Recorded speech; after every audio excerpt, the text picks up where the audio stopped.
A story in 5 words. De Niro babbles outside Trump trial. Roll it.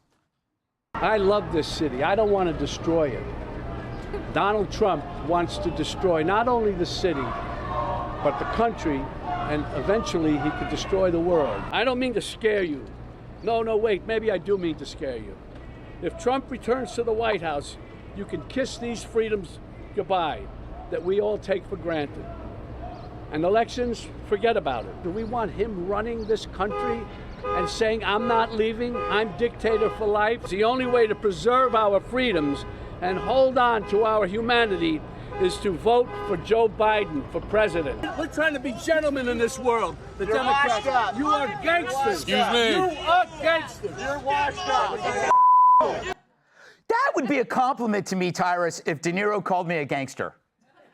Yeah, he's the leading expert in every theatrical film. It's either him or Joe Pesci. They got that pretty much on lock. But this goes back to my point. Who is he speaking to? Yeah. He's speaking. It's the echo chamber. And the argument that everyone's holding, even when Bill Maher was on, the argument that they're really holding on to, he's not going to release power.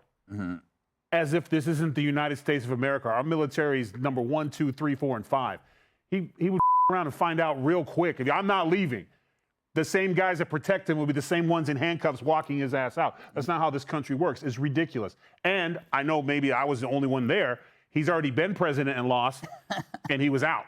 Yeah. And even all the stuff, and he had every right, in my opinion, to question things. When you spend, and like I said, I always look at it from my own perspective. Whenever I had a job or I was someplace where I was doing well, but everyone around me was like, he wasn't the plan, or I don't want him here. So, and I'm always hearing things, and if they made a Russian, the whole thing, a whole fake thing, and all the fake things they were doing, and the 2 ridiculous impeachments, and then I lose the election, just as natural, just as a human being, you're going to be like the system that's been trying to kick me out the whole time. This dude who all of a sudden got 81 million votes, you're going to have a natural, like, this is BS. Look, anyone who gets not promoted at work, they don't always just go, I need to be better. Like, you know what? It was Susan in accounting, and it was Gutfeld writing emails about me. They looked to blame. It was a whole thing to take me down. I did that once. Same thing. I Yes, did that you once. did that once. Yeah. I wrote one freaking email. Scathing email. But this, my point is, like, he did things that any other person would do who was in his situation. Yeah. But it didn't matter how he felt, because Pence was like, you got to go. And that was it. So I've never seen another president try an attempted coup of this country, though. Well, neither did I. I saw a president who was pissed off and lost the game, just like when my team loses. But he lost, he didn't care. He said bad things. He made dumb statements. But if he was making a coup, we would have seen it. But those dumb statements riled people up and did cause them to go rush, the Well, he did say protest peacefully, and it's a lousy coup if you don't have any guns. He handled January 6th about as bad as you possibly could. Yeah. I'll give you that. But as far as that's what they're holding on, when we literally have groups now busting into any government building and demanding this, demanding that, and they're not treating the same thing. They didn't have to hire a team from Hollywood to tell us a story. Truth comes out. You don't need fancy camera angles and this, that, whatever. January 6th was ugly. It was stupid.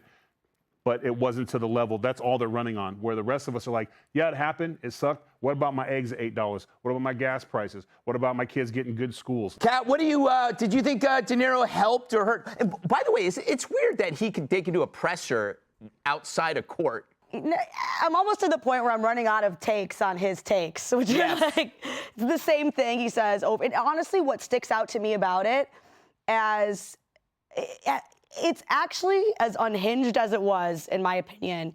It was less unhinged than some of the things we saw maybe from our own governor of New York, who then goes after the voters or the people who support Trump.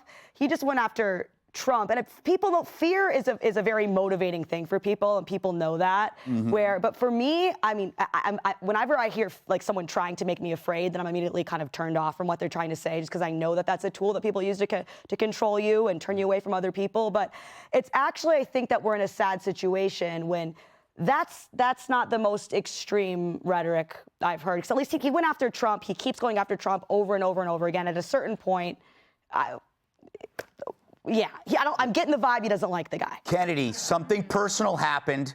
What is going on?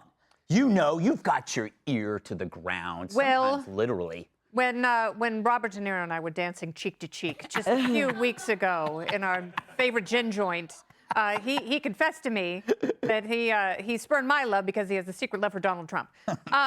Okay, people don't want to let go of power. People don't want to concede when they have lost. It's incredibly painful, especially when you have made it to the summit. Hillary Clinton is evidence of that. She still can't let the election go, and she didn't even win. Imagine, and Hillary Clinton's one piece of advice for Joe Biden when it was so close in the closing days of the 2020 election, she was, whatever you do, don't concede. That was her advice to Joe Biden. She said, the worst thing I ever did was concede to Donald Trump. She didn't have any power, and she still can't let go of it. Imagine if she won in 2016. But then lost to Trump in 2020. She's the one who would still be barricaded behind the Resolute desk, wrapped in Kevlar and snotty tissues. Like, she's the one who is incapable of letting go. And I think the human ego is just like that. Yeah. But he left. He's gone. He's not president right now, but he wants to be again really, really badly. Last word. Yeah, let the record show. I totally agree with Robert De Niro. I am one of those people that suffer from Trump derangement syndrome. I think he is a threat to democracy. Really? I think that he led an attempted coup in this country. You know, he said he wanted to suspend the Constitution to overthrow the results of an election. At the least, that's just not a patriotic thing to say. I don't believe that. He absolutely said that on I will Truth look Social. that up. He did. He wanted to suspend the Constitution? He said we should suspend the Constitution to overthrow the results of an election. He said it on Truth Social, then said he didn't say it. So listen, I read Project 25. I'm one of those guys that's like, I don't know if he will necessarily leave. I hope he does, as you said. I don't. Like I said, I think does. even if I think this happens more with our presidents than I think, because now we can see everything, and Trump made everything so transparent because he was on TV every day and everyone was watching the camera. Yeah. I'm willing to bet, and again, I'm not justifying the bad behavior of January 6th, but I'm willing to bet every president, when he got the note that he was not, when he was out, they were calling everybody like, can we fix this? Are we sure? Mm-hmm. And I think just given the fact that Biden's biggest claim to fame was he got to be Barack Obama's VP. And it was more of I voted for Barack twice. I voted for Trump, looks like it's gonna be 3 times now.